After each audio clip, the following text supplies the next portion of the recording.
Sa sandaling ito, nakatanggap siya ng liham na ipinadala ni Yuyi, kasama ang isang simpleng iginuhit na mapa. Ang impormasyong nakatala sa mapa ay agad nakakuha ng kanyang pansin.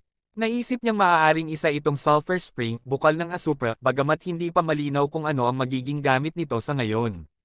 Gayunpaman, isinulat pa rin niya ito bilang mahalagang tala. Ipinakita ng mapa ang isang malawak at magkakadugtong na hanay ng mga bundok na may nyebe sa hilaga.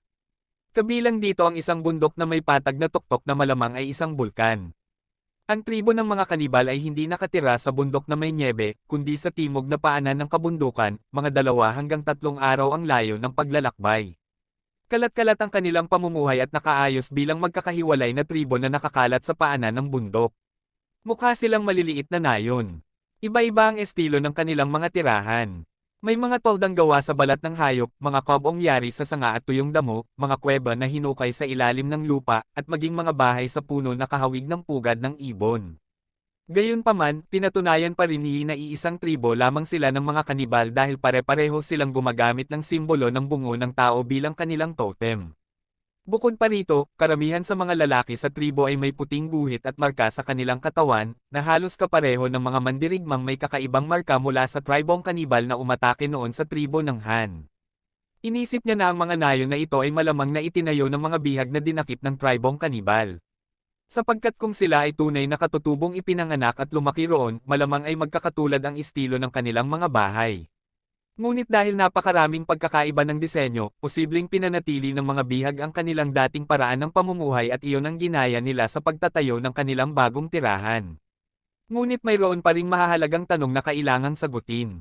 Halimbawa, ano ba talaga ang papel ng mga taong unggoy sa loob ng tribong kanibal? Bakit walang nakita si Yuyi at ang kanyang grupo na anumang bakas ng pulang mababanges na taong unggoy sa mga nayong ito? Mahalaga ang tanong na ito dahil konektado ito sa kabuuang estruktura ng organisasyon ng kalaban. Kung hindi ito mauunawaan, magiging mahirap ang tunay na pag-alam sa lakas at kahinaan ng kaaway. Bukod dito, ang tribong kanibal ay pangunahing nabubuhay sa pangangaso, kasama ang kaunting pag-aalaga ng hayop. Ang pagkain ng laman ng tao ay ginagamit nila bilang paraan ng parusa, libangan, o ritual.